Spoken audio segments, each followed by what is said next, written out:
I'm learning who you are because I don't know who you are. I knew who you were when you left, but when you came back, it's learning you all over. I don't see that light like I used to prior to you going into the war.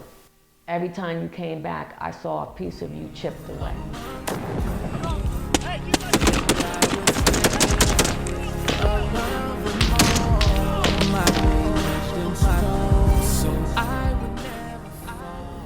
Stephen Crowley, a veteran of the United States Army, served initially from 1986 to 1989. After 9/11, though, he re-enlisted at the age of 39 in the California Army National Guard out of sheer patriotism. Well, I was shocked. I mean, like everybody else, when I saw it, I felt like, I got to do something. So I enlisted. Crowley, now age 50, lives in Phoenix, Arizona. In 2004, he was part of an intelligence unit in Iraq. The unit saw plenty of action, and Crowley often wondered when the next bullet or bomb would take his life, especially during convoy duty. For me, it was the mission tempo and the constant threat, of you just never knew when it might happen. Right, especially when you were going down the same routes every day, and they knew you were going down those routes every day. Death came for many, and those images are seared into Crowley's memory. He says forgetting is not an option. One night we came across a car bomb had just gone off at a checkpoint. And, here I was, like, driving over all these body parts and stuff. And this guy comes up and he's, like, banging on my window, and his whole side of his face is gone. Fortunately, Crowley came home in one piece. But going home wasn't coming home to what he knew before. I was struggling. I had this post-traumatic stress disorder. It was like this rage and this that just comes out of nowhere. Yeah, and I was just completely on guard, all the time. I mean, any little noise, it would just set me off. And it took a few months before I realized that I really did need to see, a psychologist and get help for it. But the damage had already been done, by that point. And I mean, we ended up divorcing in 2007. As veterans from all wars have discovered, life at home is different because they have changed. In the silent war of transition, families are often the first casualties. Folks that have PTSD, we say we have this diagnostical manual. It's kind of the Bible, if you will, of psychological definitions of disorders, things like that. Things like sleeplessness, hypervigilance.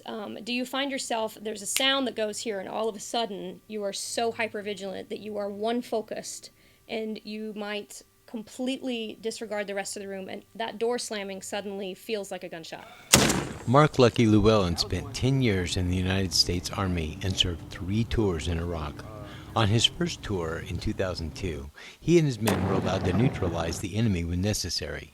But on his second tour, the rules of engagement had changed. Politics now dictated the fate of his men. One firefight, they got smarter. They're not going to come out and fight us no more. So every day we just rode around waiting to die, waiting to die, waiting to die. Art Sloan is a veteran of the Korean and Vietnam Wars. He's also a columnist and advocate for veterans' causes. He says multiple deployments are an issue in regard to PTSD. Vietnam, you did get a break, but now you go over, you come back.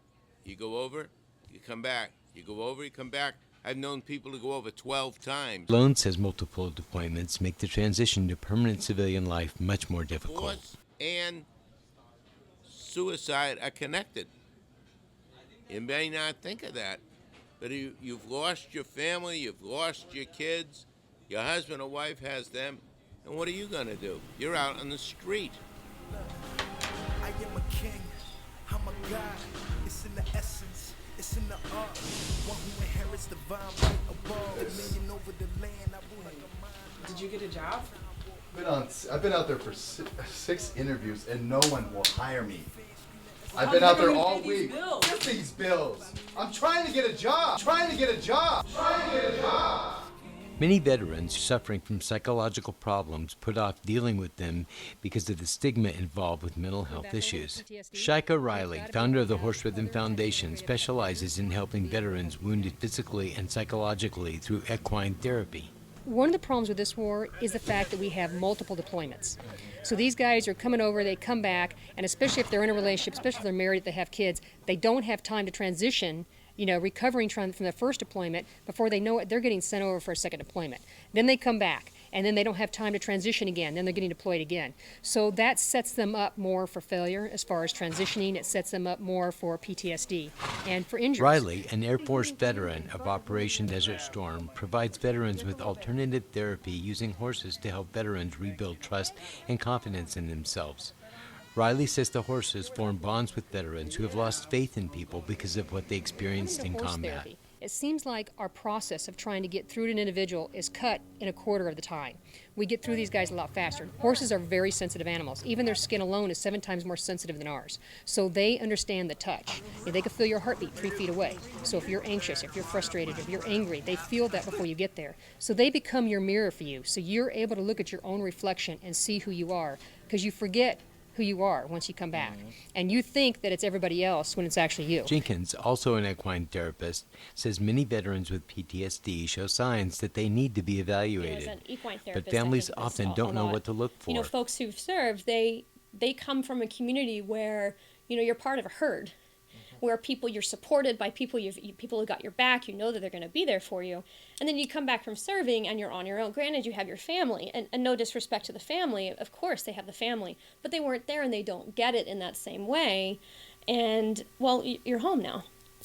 You should be over that. There's a lot of I should be over that comes in with trauma, especially with folks coming back, from serving. Henry Martin, a Vietnam veteran and Purple Heart recipient, will never forget what he experienced in combat.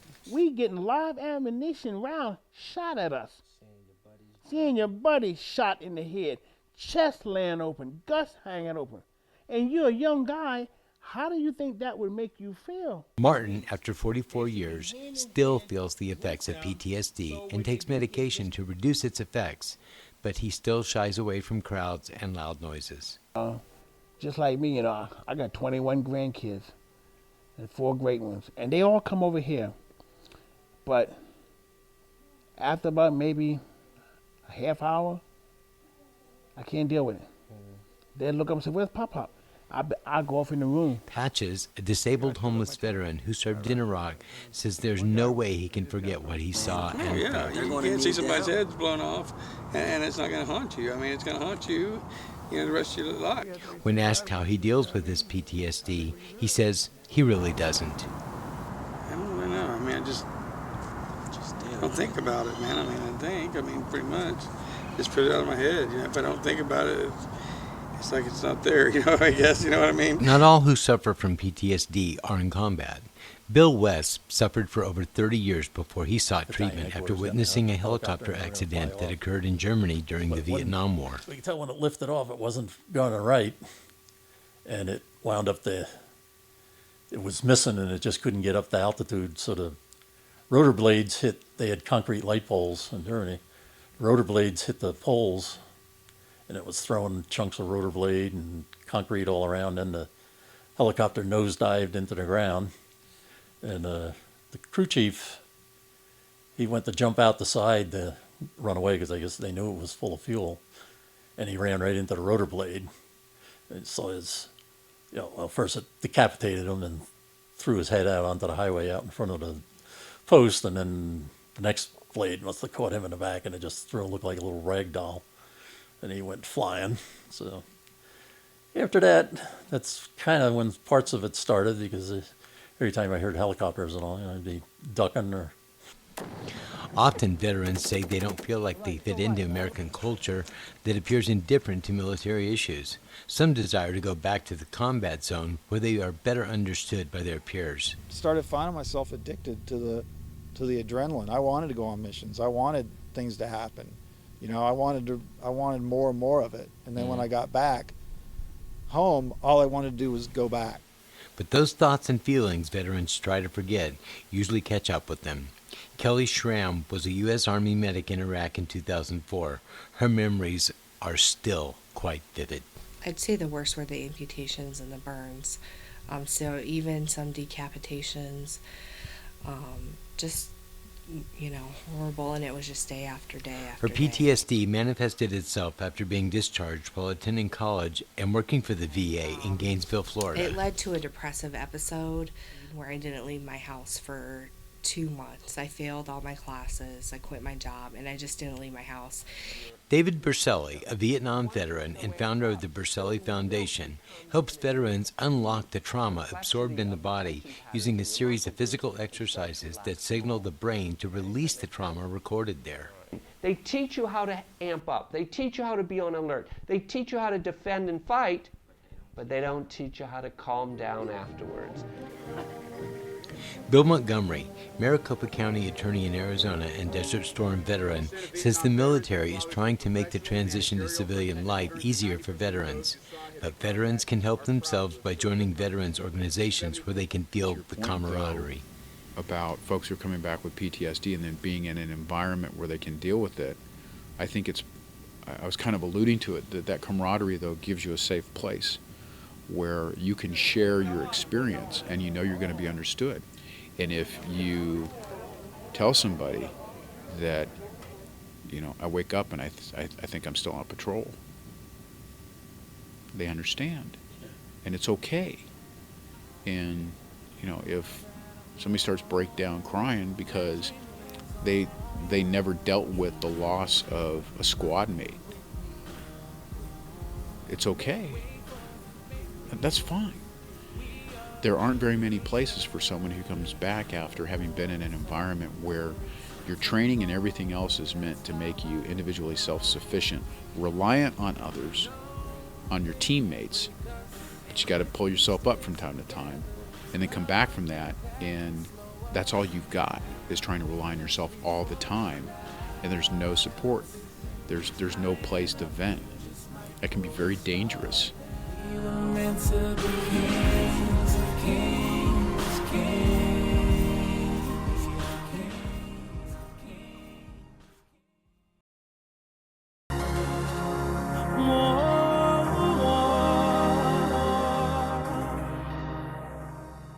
And, you know, I wasn't drinking just like having a beer or something. I mean, I was drinking just to get hammered, right, nonstop. That's what I turned to. It wasn't hard liquor, it was beer. But I went through that program, and those 12 steps saved my life.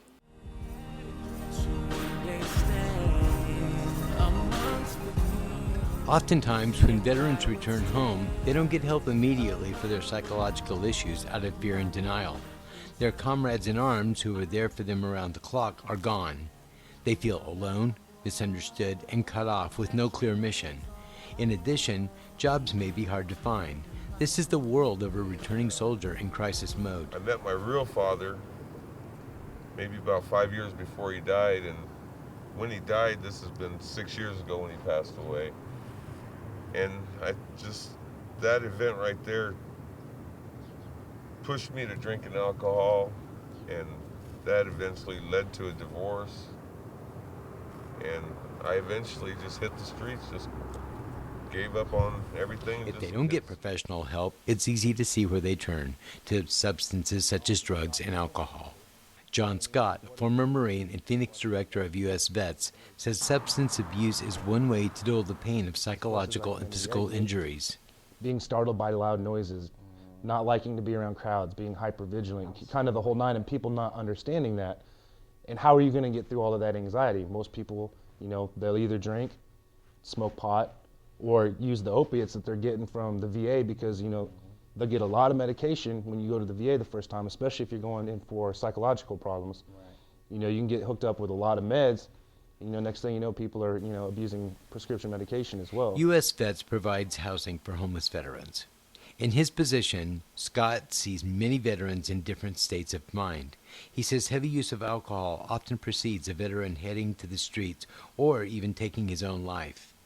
He believes that spotting symptoms like depression before the soldier is discharged would help save many lives. The biggest thing is, you know, we have to create some form of an assessment where it's not punitive. You know, soldiers, Marines, airmen, they look at these post-deployment health assessments and reassessments, right? And they say, no, I'm not going to answer it truthfully. Why am I going to answer this truthfully? I'm going to get put on medical hold. I want to get out like everybody else. I'm done. I did my time, right? And you know, there's the Yellow Ribbon program, and there's the follow-ups to try to assist people with mental health, but it starts at unit leadership, knowing the signs, what's going on. You know, depression is usually the first thing that folks see. Veterans say the problem with using substances to relieve their anxieties is that they eventually wear off, and that's when the crisis becomes critical. Medication is okay, you know, but how about when you wake up? Right. When the medication wears off. You still got the same problem. But, you know, it wasn't long. I mean, I had a relapse, you know, and I ended up, that was out here, I ended up in the psych ward down at the VA for about 7 days.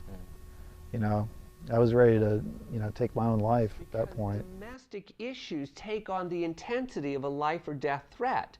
Before your tours of duty and before you amped your brain and your system up like that, you could handle the domestic disputes. You could handle, you know, your wife getting angry at you, or the children spilling milk, or getting bad grades at school. It was all part of the natural flow of your system. But once you're so amped up, spilling the milk becomes an enraging event. See? Your wife yelling at you becomes ready to go into a fist fight. I can't believe you're acting like this. I am so done. You're done. Now, fella, I'm talking to you. Listen to me, damn it. It is easy to stand back and victimize the veterans by making the assumption that the government will work it all out eventually. No one can pretend to understand the mystical nature of government economics. Ask 10 veterans about the service, the VA, and you will get answers describing the worst care to the best care.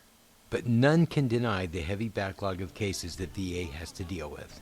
Consequently, rehabilitative counseling often takes a back seat to prescribing drugs. My goal, ever since I started my education journey, has been to work with veterans. I know why we use substances, because we don't want to feel what we feel. I still have horrendous nightmares probably 5 or 6 nights a week. The medication the VA wants me to take sedates me to the point I can't function. I'd rather have the nightmares than ever go back to being emotionally dead again. Some might think Newton's story is I've rare, had 'em all these years. but the reality is that almost every town, city, and metropolitan area, there is a community of veterans who are experiencing serious challenges, and they turn to substances to make life bearable. A lot of people are using the alcohol and the drugs to mask the symptoms that they have internally, whether that be anxiety, depression, post-traumatic stress disorder, just the transition. I remember going to college and feeling so alone on this massive campus because I didn't feel like anybody could relate to me. But as time goes on, which is what we found with the Vietnam veterans, as time goes on, it becomes deeper and deeper rooted. So then we start seeing other problems that fall along with that, like substance abuse. It could be rather alcohol, or rather, you know, drugs or prescription medications. Some get the help they need and find their way out of the nightmare of addictions. They say it's worth the effort. I just came out here and dealt with it. And drinking, mainly. But after 5 summers out here in this desert, the end of last winter, I just told myself, I ain't gonna do it again. And that's when I started attending substance abuse classes at the VA and just started looking into things, you know. Alcoholism is almost always one of the primary reasons for the disintegration of a veteran's post-discharge life. When the physical or psychological injuries are too much to bear, many self-medicate. It's there and it's easy to get, but it only makes their situations worse. And a lot of times, like I talked about, PTSD has co-occurring disorders where substance abuse of all kinds show up because you have to numb the pain somehow. And sometimes the flashbacks, the sleeplessness, the anger look like they go away when we drink, but it actually pushes it further down. We also find that the success rate of a relationship is very low. Most of these guys end up divorced. A lot of them will end up in suicide, doing suicide, and a lot of us will end up homeless.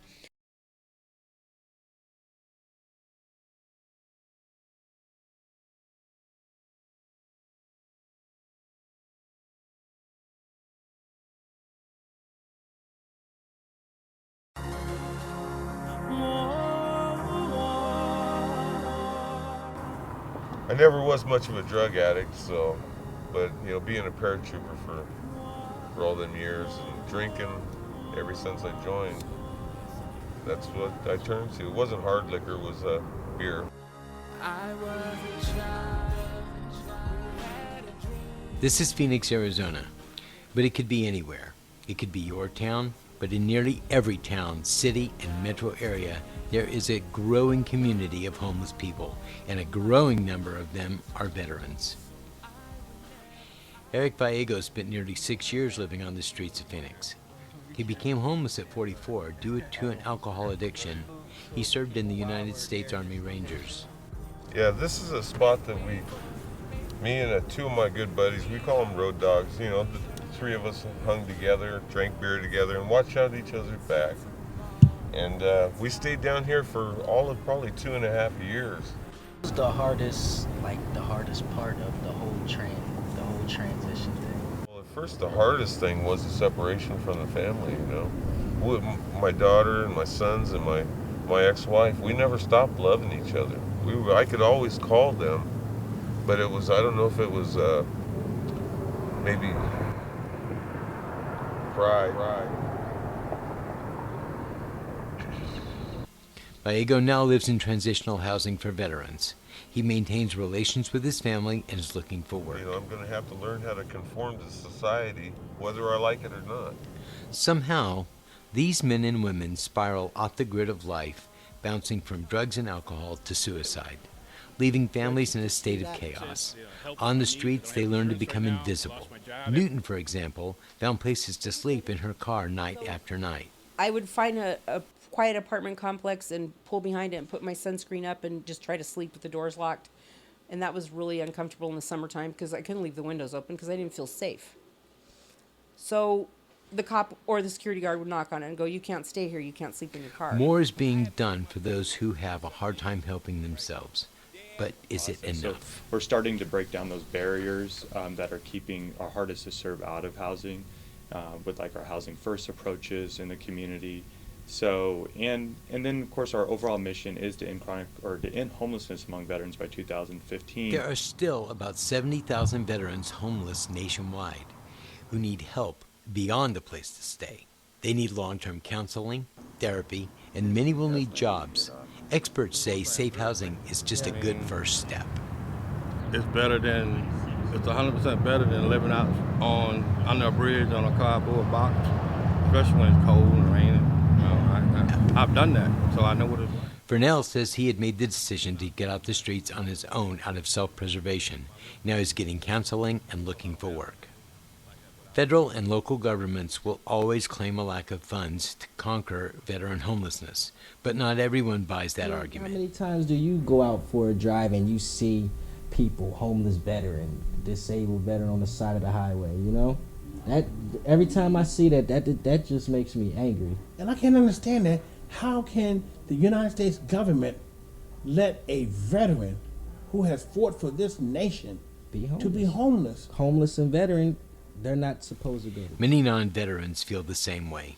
No reason people that have been in the military to protect our country can't even find a place to live or, get hot meals and all that kind of thing. So. I don't think it's right at all, I mean, they go through enough anyways serving our country, I've got friends that I've heard their stories while they're over there in Iraq and things like that, or other veterans of, other wars, and it's really sad to think what they go through there and then come home and If this is really a question of resources, then some veterans think something is certainly out of balance in America. If they can give these other countries, Pakistan and other nations, all these millions and millions and millions and millions of dollars, you mean to tell me when the veteran comes back and was wounded, they can't build him a nice house, give him one... Scott says at the same time, organizations like U.S. Vets are working in conjunction with the federal and local governments to secure more temporary and permanent housing for veterans. The culture has changed now to harm reduction and housing first models. So we've had to adapt a different mentality, whereas a lot of our programs are more transitional in nature. Facilities like our Grand Avenue site here are permanent housing. So we could literally take a veteran who's homeless and put them in their own apartment in one day, And then you look at what are the issues that created the homelessness to prevent them from going back into homelessness. Please talk about that. Unfortunately, veteran homelessness is an old problem that goes back many, many years. Okay, we have veterans that are from the Korean War that were still coming up homeless in this decade, in the decade that just passed. So the problem with the homelessness is not so much that they're just homeless because they want to be. It's because they didn't get the right care, or no one took the time to find out what it was that was wrong with them or address the issue. I mean, if you think of it, we talk about the chronically homeless veteran that's on the streets. There's obviously a reason that person is homeless. It could be from a substance abuse, mental health challenges, and what we see a lot is they've engaged services over time. So they've engaged the VA hospital, they've engaged different mental health providers, they've engaged substance abuse providers, and they've either failed out of those programs or constantly been turned down by those programs, so they become frustrated and they get to the point where they're just completely disconnected. Joan Cisco, U.S. Marine veteran and founder of Veterans First Limited, says the VA is doing its best to catch up with the backlog of requests for service, which can help prevent homelessness. The VA is doing a tremendous job in trying to catch up for women vets. I really feel that right now they're overwhelmed. And when it first happened, especially this war with women coming back with, missing limbs and the same type of injuries that our male counterparts have come back with for years, they didn't know what to do, physically or mentally. Veterans First Limited provides affordable housing for women veterans in 2 separate facilities in Phoenix. Working in conjunction with the VA and Department of Defense, it is nonprofits like U.S. Vets and Veterans First Limited that might have the biggest impact on eliminating veteran homelessness.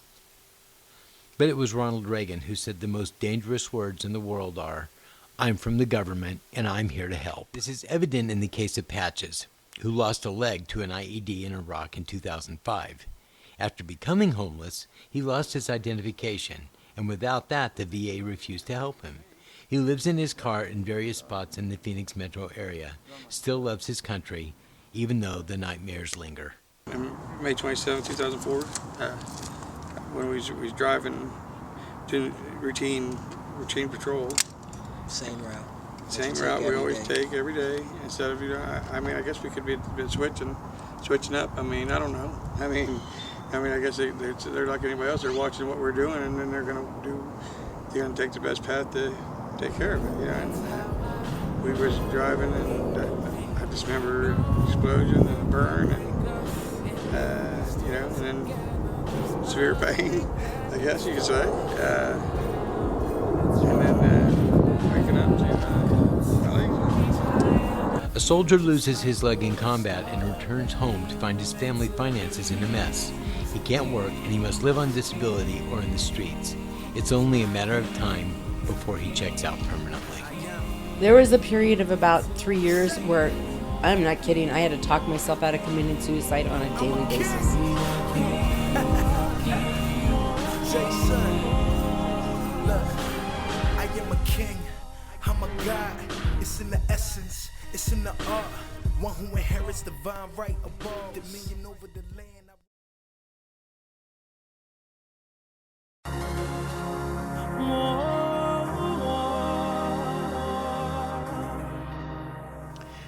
James Birup was a chaplain's assistant in the Army National Guard who served in the Kandahar province of Afghanistan. His main job was to protect the chaplain and assist him. In the process, he came under fire trying to save his men wounded in battle. Some men died in his arms.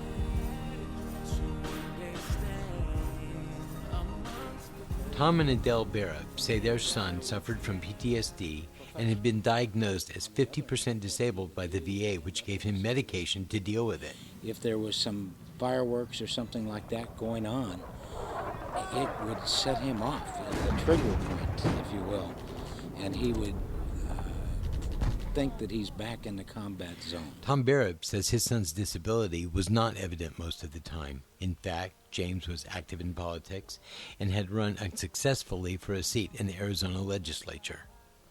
He was doing his best dealing with the psychological issues, going to the VA for counseling. But one day in March, apparently he was tired of living with the pain from physical combat injuries and the trauma in his mind. He called his addressing the issues of parents his for the pain, last and, time. But later on, he called and he had said that he was going to commit suicide, and I begged him not to do it. And he couldn't comprehend what I was saying. He couldn't put his mind around, stop, let's talk this out, let's have a conversation. It was, no, I'm doing it. I love you. Goodbye. That's it. And that's was his last words. James Barrett represents one of 22 veterans a day committing suicide. Clearly a national tragedy. He was 29 and left behind a wife and 2 small children. The Barretts questioned the VA's treatment method because they seemed to be relying mostly on prescribing powerful drugs. When we came to his home after he committed suicide, I've been collecting the bottles of medicine around his house, and I have a bucket about this big, just filled to the brim with medications. The Barretts think the medications could have been partly to blame for their son's death. Now, I think that we're sending these guys over there for 1, 2, 3, 4, 5 times. Yeah. And these are young people. And they're coming back with some serious injuries that aren't necessarily physical that we can see. But inside of them, they're really damaged. The Barretts are not alone in their doubts about such drugs. Arizona Congressman Trent Franks, who serves on the House Armed Services Committee, also questions the use of psychotropic drugs in treating PTSD. And I've also seen that there's a tendency in recent years to use a lot of psychiatric drugs, in the military to sort of deal with some issues that may be really not best dealt with by drugs. And there seems to be, I won't call it a correlation, but at least a parallel trend. Meanwhile, other national leaders still question the cause of veteran suicide as if it's still a complete mystery. And I would like to mention one other issue that plagues us that I know you know about, and that's the suicide issue. We do not know why. We do not know why there's so many suicides in the military. Many times it's from people who have had intensive combat experience. Many others, they've never even been in combat. And we haven't been able to understand what it is that's causing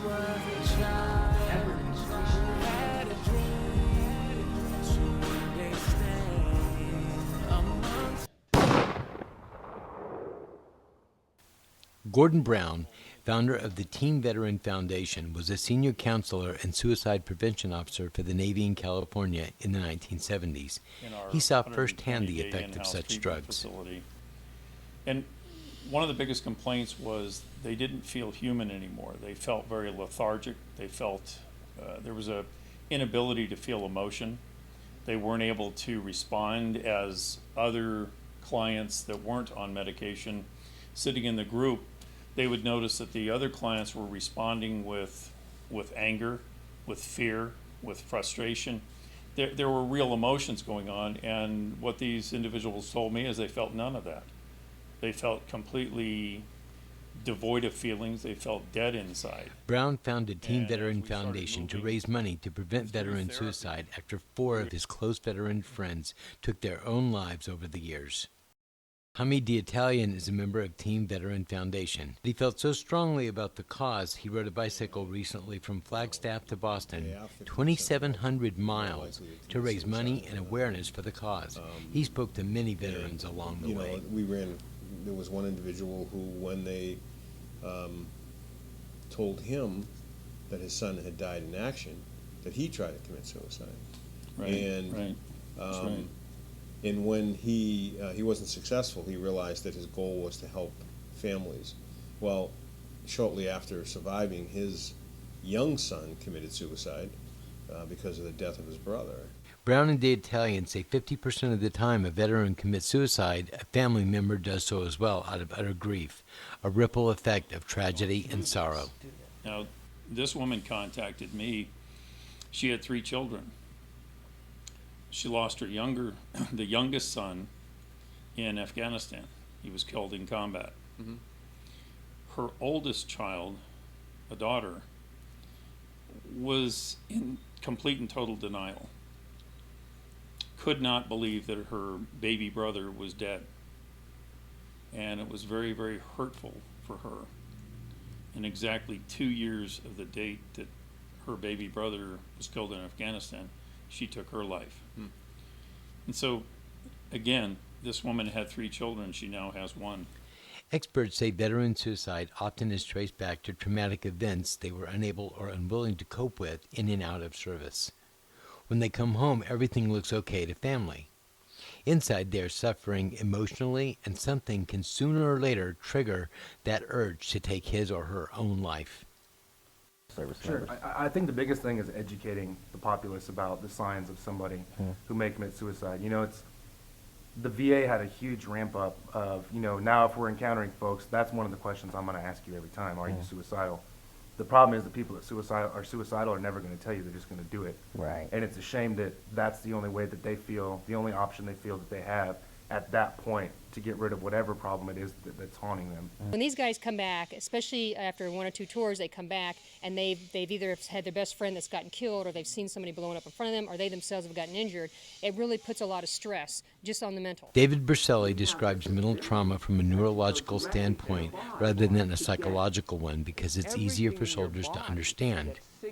Using that information, he helps soldiers to unlock the trauma trapped in their bodies. Your body was involved in the trauma, not just your psyche, not just your ego. This organism was throwing itself on the ground. This organism felt the concussion of the IED. This body was involved in it. Berselli uses certain techniques to help soldiers recondition their minds through their bodies to lower anxieties caused by living in a state of hypervigilance. Does that make sense? Medication, all medication and all therapeutic techniques are designed to try to quiet that midbrain. That's the emotional center of the brain, the limbic system. So all the chemicals are pumped in there to try to get it to become more quiet. And so that's why medication temporarily helps, because we're trying to create the chemical balance that's going to turn off the intensity of emotion in the midbrain, okay? But there are some side effects to that. And one of the reasons that the military uses medication, in some ways it is healthy. If you have such intense emotions, it can sometimes immediately turn those down a little bit, sort of down-regulate you for a while, okay? But some of the side effects is that could reactivate you, see? And so now you're caught in this balance of chemical mixtures going on in the brain. The intent is correct, and it does work when you find the right dosage. But eventually, all people who are capable of doing it should use the medication temporarily until they can then wean themselves off of it and create their own chemical balance again. Experts say if psychological problems go untreated, they can lead to a detached state, an outward sign that they may be losing hope. I also see folks that have PTSD experiencing something we call dissociation, where they might find themselves, it's kind of like being out of your body, not feeling as if they're connected to themselves. They might feel as if some people describe it as if they're floating. It feels like they're watching themselves from someone else. So sometimes dissociation shows up. They still think themselves in a survival mode when they're here. They start, disassociating themselves with people, with relationships. They start to become very introverted. They look for a place that feels safe, that they can actually say those words. And if they can't find it right away, and many times they don't, they begin to shut down, and then they isolate. I have one young man that I dearly love who was a medic, and he goes out into the desert, and he sits there waiting on a sand dune, as he did in Iraq, waiting for someone to call, "Medic!" because then he knows he has a mission. He doesn't have a mission here, now. So the person withdraws, and almost always you'll hear, ever since he came back from Iraq or Afghanistan, he's been really quiet. I don't see anything wrong, but he doesn't talk, spends a lot of time in his room, he's outside by himself, or she's outside by herself, and those are the indicators that something's going on, and they don't know how to regulate it. And you stay in that state long enough, and you will commit suicide, because you can't stand it. After the act, veterans say it's up to families to pick up the pieces of the shattered puzzle. He didn't take his life. He laid down his life for our country. And that's the way I look at him. He's an honorable kid.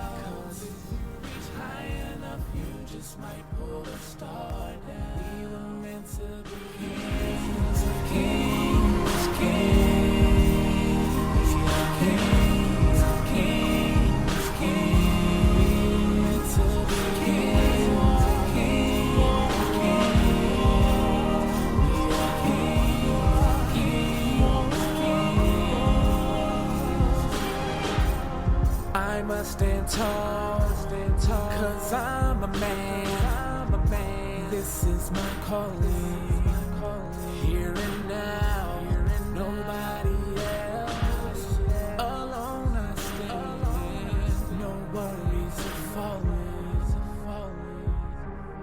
for as long as I can remember it seems